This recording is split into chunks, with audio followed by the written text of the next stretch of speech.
invitado. Estás en Caput. Y la culpa no era mía, ni dónde estaba, ni cómo decía. Somos nosotras. Soy la que pinta graffiti pidiendo justicia por todas sus amigas. Somos todas. No soy de sangre combativa, mi cuerpo soberana voy rimando. Somos nosotras. Tanto que siente eufórica, antes que histérica, histórica. El programa de Nelly Minchersky en Caput, con la participación de Andrea Cuellar Camarena. Somos nosotras. Somos nosotras. Los martes a las 16 en Caput.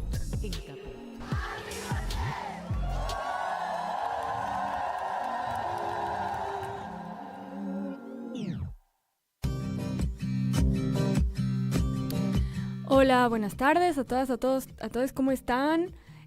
Bueno, un saludo acá estamos transmitiendo desde el estudio Chicha Mariani de Radio Caput. Y hoy no está Nelly Minchersky, que es, la estrella de este programa. Hoy tampoco pudo estar porque, está descansando, por suerte. Le mandamos un beso y un abrazo allá donde esté, en la provincia de Buenos Aires, que se fue con sus amigas a descansar, a pasear un rato. Nelly, te queremos, te extrañamos en este programa.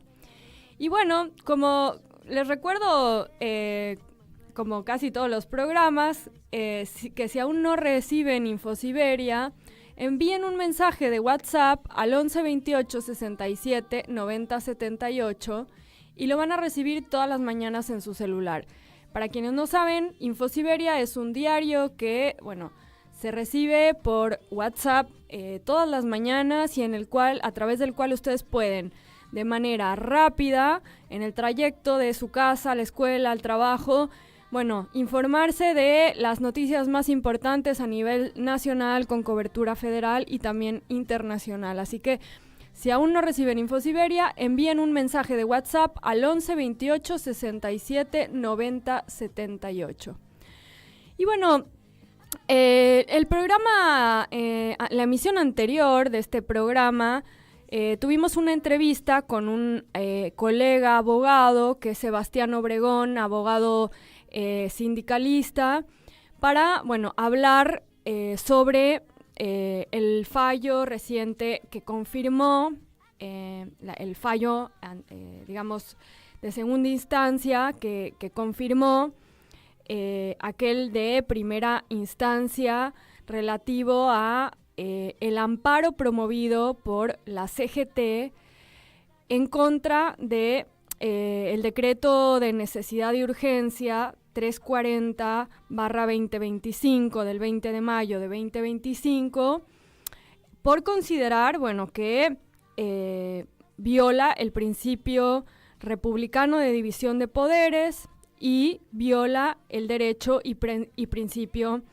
de libertad sindical, y por lo tanto, la CGT en ese amparo, lo que señala es que al violar ese principio republicano de poderes y al violar ese derecho y principio de libertad sindical, ese decreto de necesidad y urgencia 340/25 es inconstitucional. ¿A qué nos referimos las y los abogados cuando hablamos de la inconstitucionalidad? Tiene que ver con que en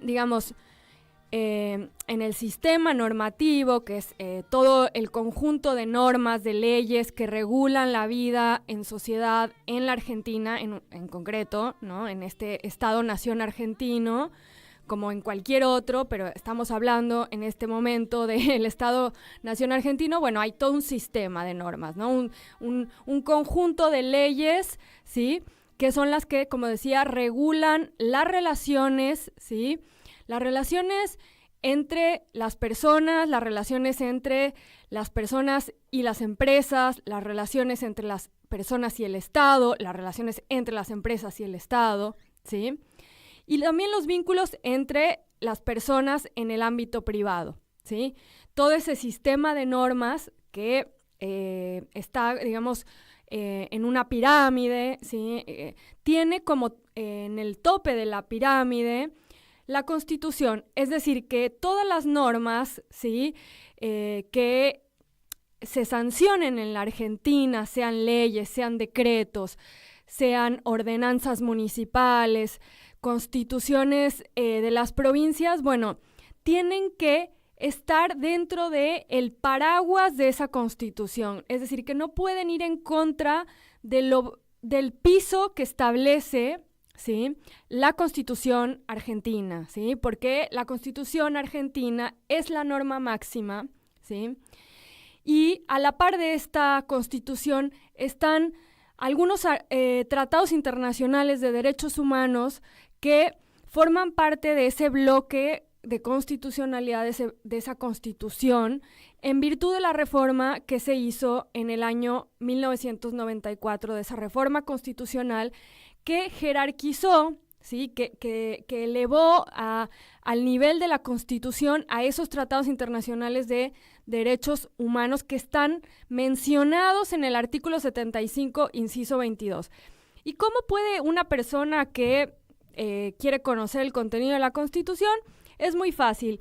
En internet puede entrar a una página que se llama Infoleg, que es una página donde están todas las normas que están, bueno, que están vigentes en Argentina, y ahí ustedes pueden conocer el contenido de la Constitución Nacional, de las constituciones provinciales, de las leyes nacionales, de los códigos de fondo, de forma, y de las leyes, bueno, también algunas leyes provinciales y decretos, ¿no?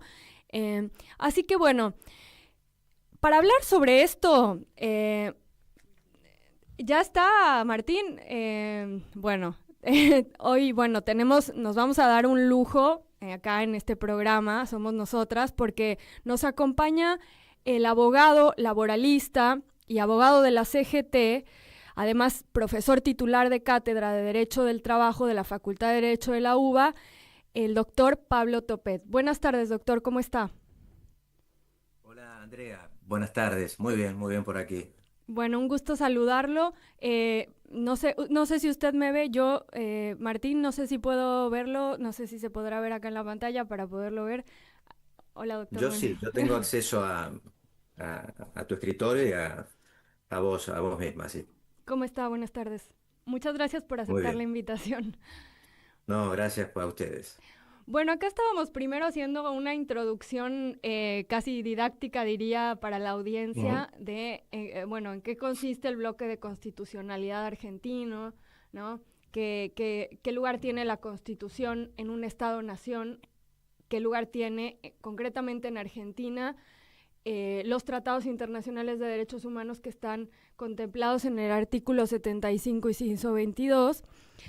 Y bueno, a partir de esto, para, digamos, dar pie a, bueno, este reclamo puntual que se hace en este escrito de amparo, en el cual, bueno, dice que la Confederación General del Trabajo de la República Argentina, digamos, presenta este amparo contra el Poder Ejecutivo de la Nación Argentina con el objeto de que se decrete la invalidez inconstitucional de los artículos 2 y 3 del Decreto de Necesidad de Urgencia número 340/25, dictado el 21 de mayo de 2025, con fundamento en que viola, por un lado, el principio republicano de división de poderes y por otro, Sí, claro. el derecho y principio de libertad sindical. Así que, bueno, doctor, queríamos conversar con usted sobre este tema. Bueno, creo que es interesante, por supuesto que sí. Yo en general no acostumbro a estar en estas situaciones, pero me pareció que por el momento de la Argentina, la circunstancia, bueno, creo que es casi un deber tratar de clarificar, de poner blanco sobre negro, porque estamos en un tiempo, en términos de división de poderes, aciago, ¿no? Digamos, no es un buen momento. A ver, quiero primero, aprovechando tu introducción tan didáctica y tan correcta, en Argentina hay un sistema sindical muy consolidado, es muy importante. por supuesto, con sus luces y sus sombras, pero en cuanto a sistema, ha demostrado ser muy eficaz. ¿Por qué? ¿Por qué es tan eficaz en términos de efectividad, de resultado, de capacidad de proteger el interés de la clase trabajadora? Porque hay un sistema, nosotros le llamamos en términos prácticos de personería gremial, que establece la unidad de representación del Bien, interés colectivo. bien. En el caso de las centrales sindicales, en este caso, la CGT es la única que tiene personería gremial. No es el tema del debate, pero es importante para entender cómo se hizo la acción. Bien. Y entonces la CGT, por esa condición de central obrera, en ella confluyen un conjunto de organizaciones, bueno, son muchísimas, más de 500, que tienen una representación, cada una de ellas particular, y confluyen en esta representación de clase trabajadora, en la Confederación General del Trabajo. Es una confederación, es la primera de la Argentina y durante mucho tiempo, muchos años, la única. Se fundó en 1930 y tiene, como digo, esa representación del interés colectivo de la clase trabajadora de Argentina. Entonces, en esa condición, con esa legitimación procesal, decimos Los quienes abogados. hacemos los abogados, las abogadas, con ese derecho a hablar en términos figurados en nombre de todos los trabajadores y la trabajadora de la Argentina, nos presentamos en la justicia. Bien, Bueno, es la segunda vez que nos presentamos por este tema en la sí. justicia. Ya nos habíamos presentado en el año 2023 a propósito de otro decreto de necesidad de urgencia que tenía muchos artículos, 44, en el que se incluía una norma muy parecida a esta que se incluyó en el decreto 340. ¿Por qué es un problema para los trabajadores y, por supuesto, para quienes la representan los sindicatos, el modo en que se legisla sobre el derecho de huelga?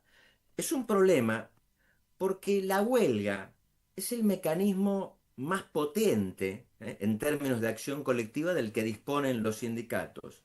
Bien, Es un derecho raro, en el concierto de los derechos del mundo occidental, porque es un derecho que le da a los sindicatos, en representación de la clase trabajadora, el derecho a incumplir los contratos, a frenar las prestaciones de trabajo. ¿Por qué lo hace? Bueno, lo hace por alguna razón, pero ese derecho es el derecho a incumplir los contratos, bien. porque se los considera insatisfactorios en términos de protección o insuficientes en términos de protección, para ponerlo en modo más claro, porque nos parece poco lo que el ordenamiento o el contrato le reconoce a los trabajadores, o porque hay algo que no le reconoce que queremos que le reconozca. Entonces es la Bien. herramienta más potente, le llamamos medios de autotutela, de autoprotección. Y en el ordenamiento son extraños porque son medidas que implican un quiebre con el ordenamiento. Bien. Pero ¿por qué el ordenamiento lo reconoce? Bueno, lo reconoce porque entiende que es un mecanismo de progreso social. Esto es muy importante que la audiencia lo entienda. ¿Por qué los ordenamientos jurídicos, el nuestro, los tratados internacionales reconocen el derecho de huelga? Porque entienden que allí hay un camino, una vía, un medio que le permite a la sociedad toda, ¿sí?, mejorar cuando mejora parte de su población, en este caso la parte más significativa que es la clase que trabaja, ¿sí?, Sí, sí, para sí. otro, en su necesidad de tener los recursos para vivir. Entonces es muy importante esto, porque si no, no se entiende de qué estamos hablando. Estamos hablando del principal medio del que disponen los sindicatos para representar a sus trabajadores. Y que como usted dice, para o sea, sintetizar, o sea, hay normas internacionales y hay una constitución que reconocen un derecho a quebrar las propias normas. Porque, Bueno, digámoslo, a interrumpir, inter- ¿sí?, su aplicación. bien, Digamos, porque en definitiva, ¿qué es la huelga? es una medida colectiva, no individual. Si vos o yo estamos disconformes con el trabajo y mañana nos quedamos en casa y decimos, no, no voy porque quiero que me mejoren el contrato, lo más previsible es que nos suspendan o nos despidan. Sí. Esto es lo que pasa cuando uno individualmente hace esto. Ahora, cuando lo hace un conjunto de trabajadores, trabajadoras, cuando eso es colectivo, el ordenamiento cambia la perspectiva. Bien. Y entonces habilita, justifica ese incumplimiento. ¿Pero por qué lo hace, Andrea? Sí. Esto es muy importante que la audiencia a ver si lo puede llegar a incorporar. Porque en esa medida, en esa puja, el ordenamiento presume, con razón, que va a llegarse a un acuerdo. Porque el ordenamiento, ¿por qué lo permite? Porque esa institucionalización del conflicto, al final, ¿sí?, del conflicto, termina en un acuerdo. Claro. Y ese es un acuerdo que debería, naturalmente, establecer un estándar de protección más elevado. Y entonces toda la comunidad está expectante de que eso suceda y por eso reconoce el derecho. Es un mecanismo de igualación social. En lo colectivo, la sociedad reconoce un medio porque los trabajadores individualmente están en una situación de desigualdad muy grande, Totalmente. porque necesitan trabajar, porque no tienen los medios para sobrevivir sin trabajar. Y entonces ellos individualmente están muy desasistidos de toda herramienta, pero colectivamente no. Colectivamente, cuando hay una necesidad de la categoría, del grupo, de determinado universo de la actividad económica, de la gente que trabaja en ese universo, bueno, lo colectivo le permite en la huelga, a través del conflicto, de la capacidad del conflicto, encontrar un punto de igualdad. La igualdad entre el capital y el trabajo representado a través de los sindicatos. Es eso lo que está en disputa. Un mecanismo de igualdad, de igualación social. Por eso es tan importante. No es que le importe solo a los sindicatos, no. Le importa a los trabajadores, a las trabajadoras, y le debería importar a toda la comunidad. Porque es un mecanismo muy potente de distribución social de poderes y de recursos, de los ingresos. O sea, la distribución del resultado económico de la economía de un país, bueno, uno de los mecanismos para intentar una distribución más justa es a través de los medios de autotutela, la acción colectiva de los sindicatos. Entonces, esto es muy importante, que debe tenerse en cuenta. Yo muchas veces cuando hay medidas de fuerza, yo hace muchos años, que soy 40 años de abogado sindical, cuando hay una huelga en Argentina, van los canales de televisión, le preguntan a la gente, ¿a usted le molesta, le complica? Bueno, seguramente sí, Sí. claro. Es posible que cuando alguien hace una huelga y uno está involucrado en una actividad productiva o de servicios, bueno, a alguien le estaremos complicando la vida. Pero bueno, es el precio que hay que pagar. Es un precio que hay que pagar. Que no es la sociedad esté contenta que todos los días estemos haciendo huelgas. No ese es el caso. Pero lo que no debe prohibirse, lo que no debe menoscabarse, limitarse, es la posibilidad de ese ejercicio. Ahora, vamos al terreno jurídico, puramente jurídico. Me parece importante porque estamos hablando de eso. Por eso es importante el tema de la huelga. Sí, entender como la parte social, ¿no? Primero usted mencionaba como, y me parece importante, Claro. Quisiera destacar algo que menciona usted de, bueno, este derecho se institucionaliza o ese derecho a ese quiebre que genera la huelga se institucionaliza con un objetivo que contempla ya la ley, que es un posterior acuerdo que va a generar un círculo virtuoso. Bueno, Andrea, debería generarlo, ¿sí? Y en los hechos por eso es reconocida. Y después, porque se parte del orden de saber que en la sociedad, y no hay que tenerle miedo a esta palabra, hay conflictos enfrentados, que no es que están irremediablemente obligados a estar en una situación de conflicto abierto, pero tienen intereses diversos y esos intereses se deben de poder expresar. el poder de las personas que trabajan debe tener una representación genuina. Y el poder de quienes tienen el capital y lo organizan a través de empresas, también. El juego funciona con una representación genuina de los dos intereses. Bien. Pero no se puede anular, ni la una ni la otra, ¿sí?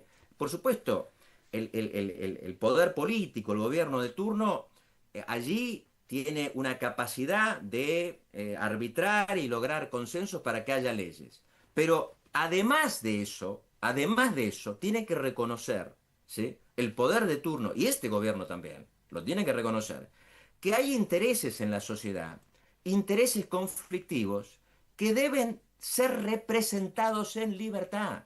En libertad. No se puede prohibir esa expresión del conflicto, no se la puede limitar, no se la debería menoscabar. Y estos decretos de lo que estamos hablando, este decreto puntualmente, lo que tendía era, y me animo a decirlo de modo enfático, prácticamente en la práctica prohibir el ejercicio del derecho de huelga. Prohibir. Pero vamos un segundo atrás. Sí. O si querés, no sé, Andrea, capaz que yo tengo una tendencia, No, por mi condición de docente también, de intentar explicarlo, digamos, como una marea, ¿no? Sí, vamos, Pero vamos. tú lo introducías muy bien. ¿Cómo es el ordenamiento de la República Argentina? Y hay que entenderlo bien. Es un país federal, pero tiene una constitución federal, ¿sí? Es una constitución que se aplica, y vos lo enumerabas con mucha precisión, a todo el entramado normativo de la República Argentina, ¿sí? A las constituciones de las provincias, a las leyes de la provincia, a las leyes nacionales, a las leyes de la ciudad, a todo, ¿sí? Todo debe respetar la Constitución. No hay espacios donde haya una zona de reserva para la Constitución. Y la Constitución esta, la nuestra, incorpora un artículo, el famoso artículo 14 bis, donde se reconoce el derecho de huelga. Se reconoce, ahí está, en la Constitución. Además, como señalabas, en el año 94 se cambió la Constitución, una reforma a la Constitución. Y en este sentido, ¿sí? Sobre todo, fue muy positivo. ¿Por qué? Porque además de ese artículo de la Constitución, incorporamos algunos tratados que tienen que ver con este derecho. Voy a nombrar tres para mostrarlo en su claridad. Sí. El Pacto de Derechos Económicos, Sociales y Culturales Bien. tiene una mención a un convenio de la OIT, el convenio 87, la Convención Americana de Derechos Humanos y la Declaración Americana de Derechos y Deberes del Hombre. Pero digamos, allí hay tratados que reconocen, ¿sí? el derecho de huelga. Y entonces, como vos lo apuntabas, no solo es la Constitución, sino que hay normas internacionales incorporadas a la Constitución con su misma jerarquía que también son aplicables y obligatorias para los ciudadanos y para los gobiernos en todo el territorio de la República Argentina. Y entonces ahí estamos en el escenario, ¿sí? En el escenario. Sí. Sobre el contenido del derecho de huelga, Sí. que es de alguna manera lo que allí poníamos en el escrito de demanda. Guarda, este es un derecho fundamental, como le llamamos los abogados y las abogadas. Es muy importante, es uno de esos derechos fundantes del pacto democrático. Fundantes por lo que decía antes, porque reconocen la diversidad, la pluralidad, los intereses diversos, el derecho a esa representación. Ahora, ¿qué ocurría en la República Argentina? En el terreno ya no de las grandes normas, ahí abajo, ¿sí? En la ley, como decimos nosotros. Acá teníamos un artículo, desde el año, de la ley 25877, ¿sí? La ley de ordenamiento laboral, del año 2004. Se sancionó el día de mi cumpleaños, el 2 de marzo, por eso me acuerdo, ¿sí? Pero es una ley con muchos años. ¿Qué tenía esa ley? ¿Qué es lo que tenía? Bueno, decía, regulando el derecho de huelga, vamos a establecer que hay algunas actividades que vamos a considerarlas esenciales. Bien. ¿Sí? Los servicios de salud, hospitalarios, los servicios de seguridad, los servicios de provisión de agua, energía y gas y el control del tráfico aéreo. Decían, en estos cinco, ¿sí? En estas cinco actividades, los actores sociales deben garantizar prestaciones. ¿Cuánto? No decía. Hay que garantizar prestaciones. Se tienen que poner de acuerdo y si no se ponen de acuerdo, bueno, y veremos cómo con la ayuda del ministerio, de una comisión, le ponemos número a esas prestaciones. ¿Por qué? Porque se consideraba que eso era admisible y nadie lo cuestionaba. Porque de alguna manera es razonable, ¿sí?, que en esos servicios la sociedad no esté expuesta a una interrupción total. Porque la propia sociedad necesita, ¿sí?, la comunidad, de esos servicios para su propia supervivencia. No hay modo de concebir una sociedad compleja como la que tenemos nosotros, en una ciudad compleja, ahora estamos aquí en Buenos Aires, donde no haya provisión de agua. Claro. No hay manera. Y entonces nuestra ley tomó una opción menos severa de la que la propia OIT le autorizaba, que es prohibir la huelga. Fíjense ustedes. O sea que nuestra ley tomaba una opción más matizada. Hay que establecer servicios mínimos. Hasta acá, esto es lo que decía la ley de ordenamiento laboral. Pero además, ¿qué es lo que hacía? Decía, bueno, pero cuando un servicio, una actividad, no incluida en aquellas cinco, por su duración en el tiempo, o por su extensión territorial en un país como la Argentina, y siempre ponemos el mismo ejemplo, la recolección de basura. Si un día no se recolecta la basura, la sociedad, bueno, podrá estar un poco inquieta, molesta, pero no hay problema. Ahora, si estamos 2 semanas, es un problema sanitario. Sí. Entonces, en ese caso, ¿sí?, en ese caso, o en casos análogos, una comisión de garantías podía establecer allí, declarar eso como un servicio esencial y establecer ciertas obligaciones de prestaciones mínimas. O, y esto es importante, de acuerdo a los criterios, decía la ley, que se hubieran establecido en un sistema internacional que es el sistema de Naciones Unidas, en una de sus agencias, que es la Organización Internacional de Trabajo, que tiene una particularidad. Tiene organismos de supervisión y control. Es decir, tiene unos mecanismos institucionales establecidos para controlar si los países cumplen o no cumplen con los convenios que han ratificado. Y hay un convenio de la libertad sindical que es el convenio 87. Y en ese examen de responsabilidad internacional, estos organismos de supervisión y control han establecido una serie de estándares. ¿Y qué decía nuestra ley? Bueno, en el caso de que, de acuerdo a esos estándares, una actividad pudiera ser calificada como de importancia trascendental. El ejemplo que siempre se pone, Andrea, es los servicios de transporte, por ejemplo, fluvial, en el delta del Paraná. Bueno, allí no es esencial, nadie se va a morir, pero si hay un solo barco o una sola barcaza que lleva a la isla y la gente, bueno, en estos casos usted podría imponer la obligación de garantizar prestaciones mínimas. ¿Hasta acá me siguieron? Sí, sí. Me quedó la duda Bueno, de esa comisión de garantías que usted mencionaba, ¿cómo se conformaba? bueno, con representación de la CGT, Mm, de la Unión Industrial, del Consejo Interuniversitario Nacional, el propio gobierno. mm, Ahora está para designarse. Ahora mm. mismo, no tenemos comisión de garantías. No tenemos. Ahora no Ok. tenemos comisión de garantías. Bueno, Este era el escenario, Andrea. sí. Entonces, muy sencillo, no había obligaciones de prestaciones en términos de porcentuales, hasta que llegamos al DNU 70. ¿Y qué establece ese DNU? Bueno, ¿qué pasó con el DNU 70? El DNU 70 cambió este artículo. ¿Y cómo lo cambió? Radicalmente. Porque, ¿qué es lo que estableció? Que las actividades esenciales, ¿sí? Las actividades esenciales. ¿Cuáles son las actividades esenciales desde un punto de vista teórico? Las que ponen en peligro o pueden poner en peligro la vida, La la salud, salud. la seguridad de toda parte de la población. Ese es el criterio. ¿Qué Claro. es esencial en el sentido estricto para la OIT?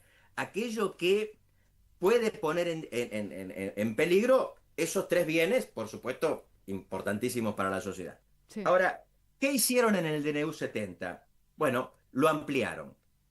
Esta es una copia del DNU 70. Entonces voy a hablar de este.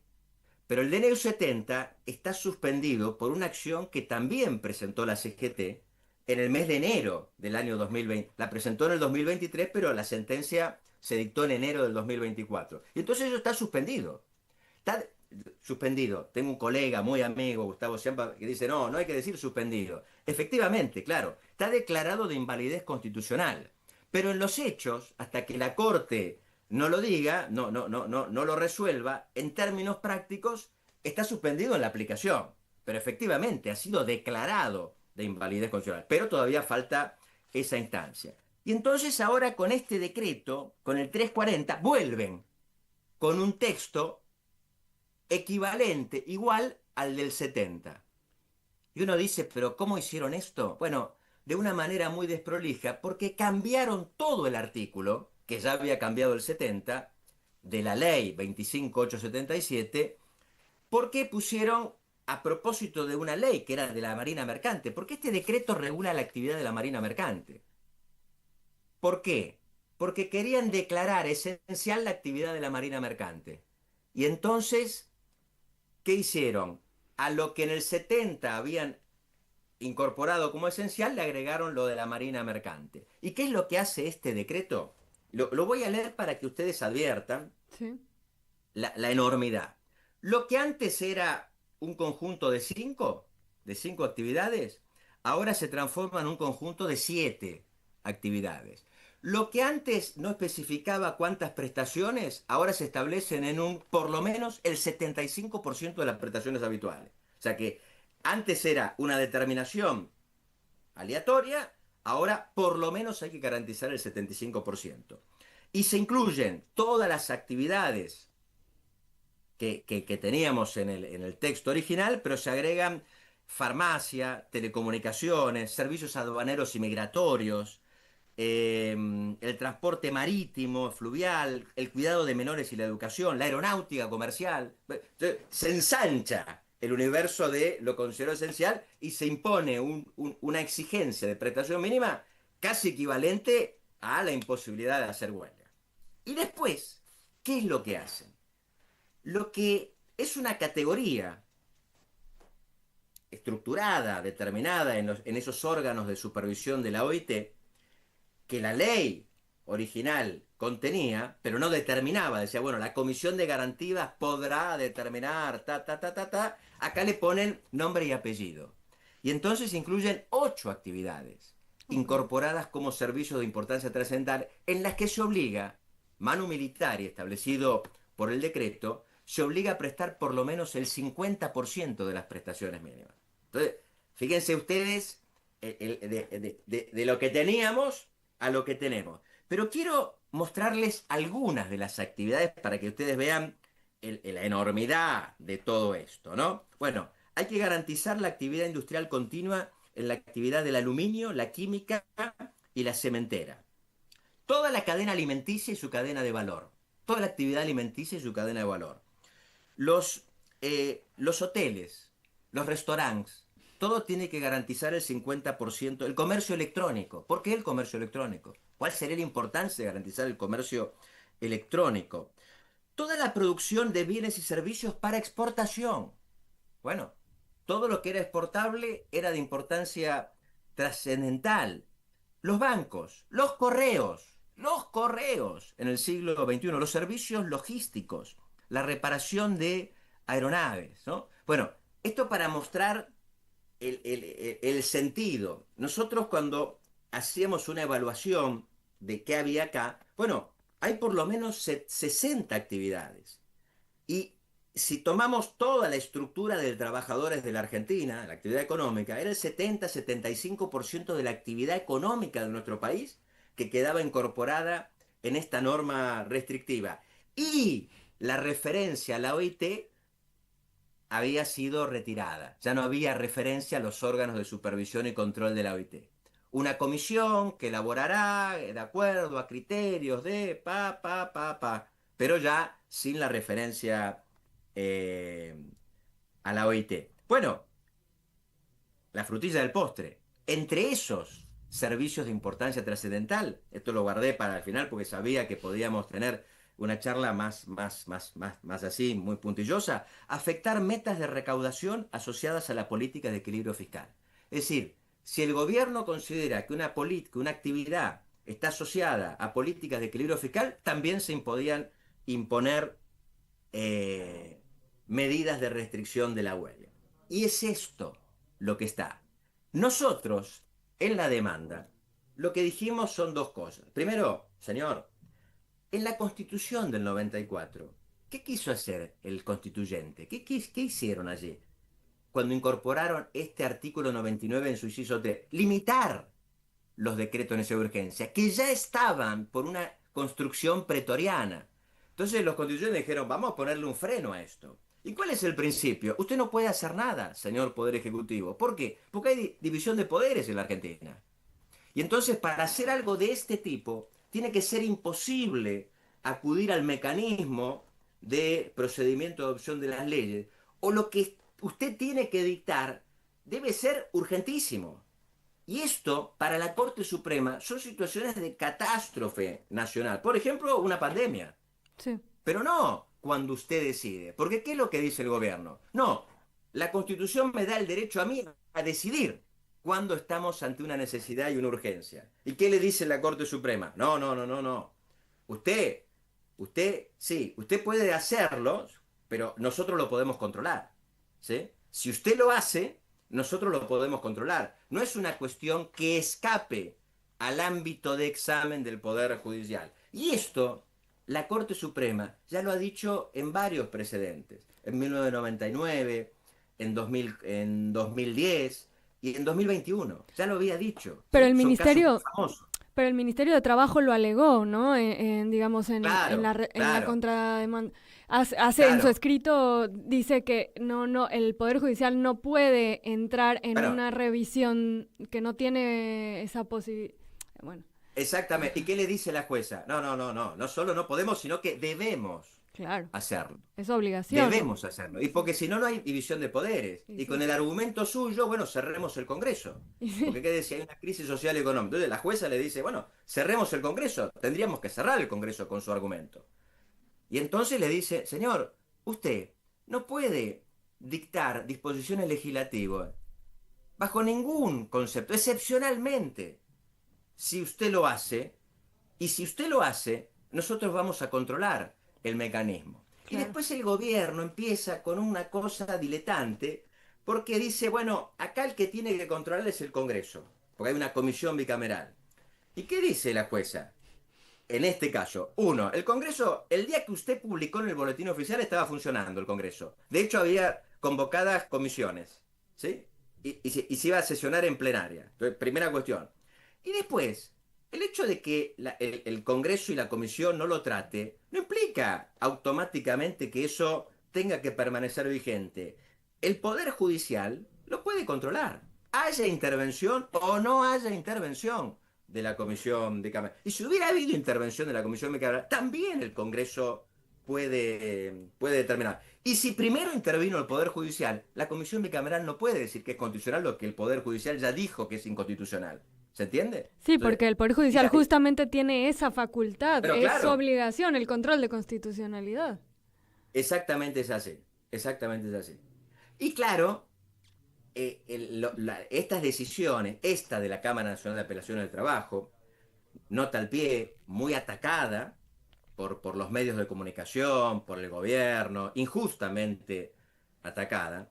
Atacada no por lo malo que hace, sino por el contenido de sus sentencias.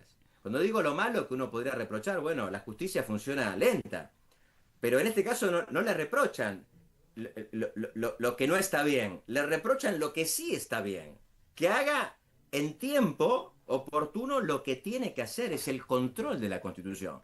A mí me preguntaban el otro día, ¿y usted esperaba esto? La verdad sí. Después siempre está el temor, pero me parecía inadmisible que en un sistema democrático, con el Congreso funcionando, con un derecho que tiene reconocimiento constitucional y de los tratados internacionales de derechos humanos, y después hay otro tema que acá los jueces no lo han tomado, que es el propio sistema interamericano.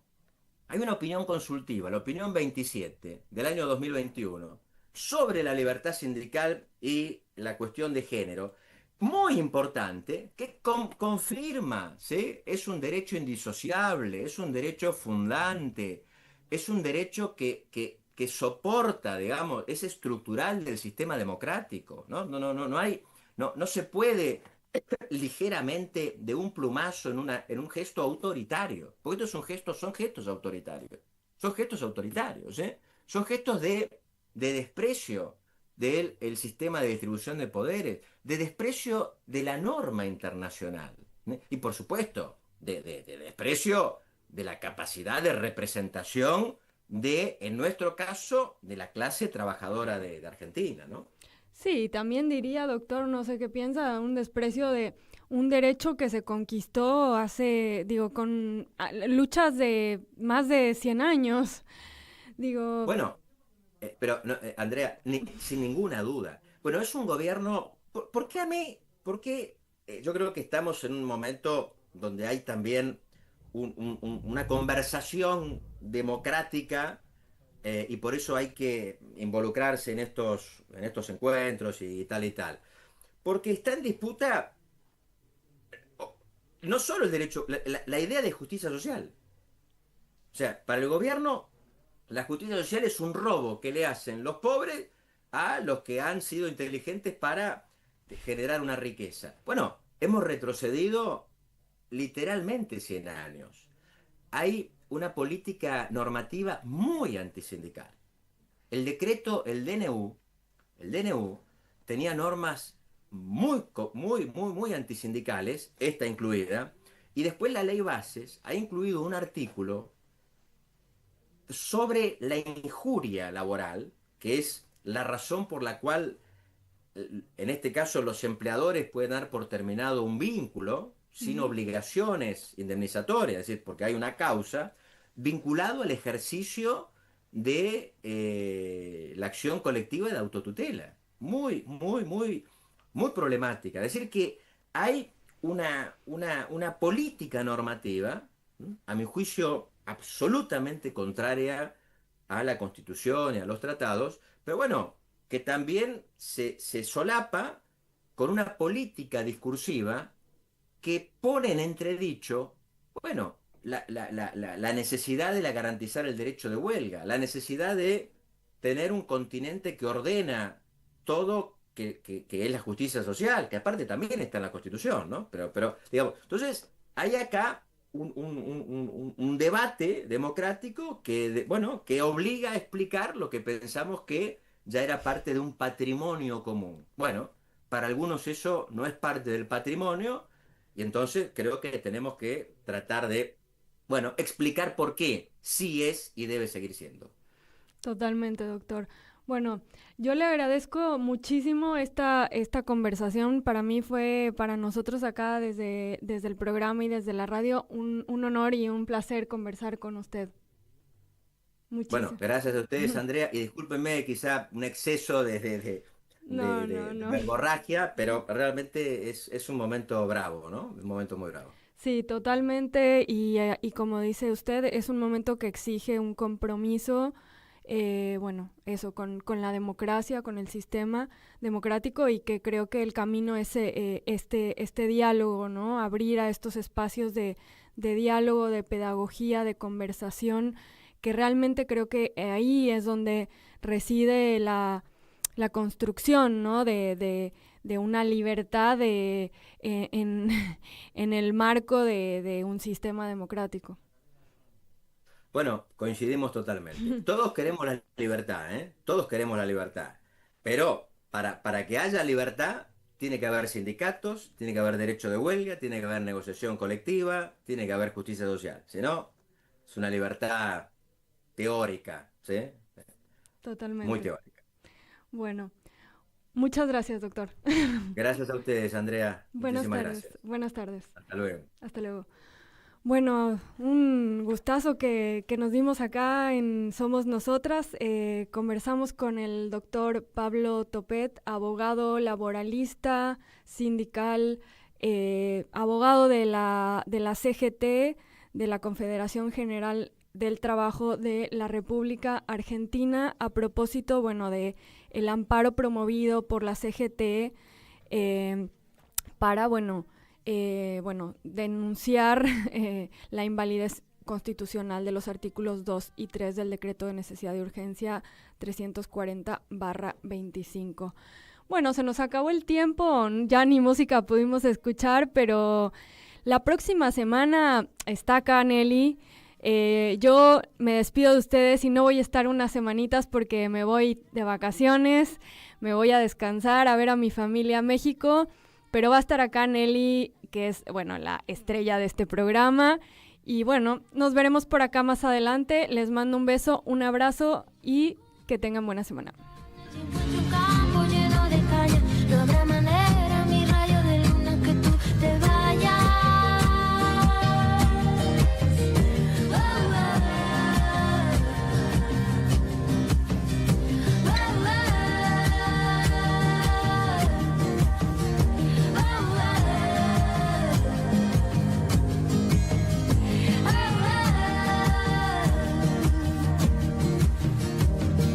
Pienso que cada instante sobrevivido al caminar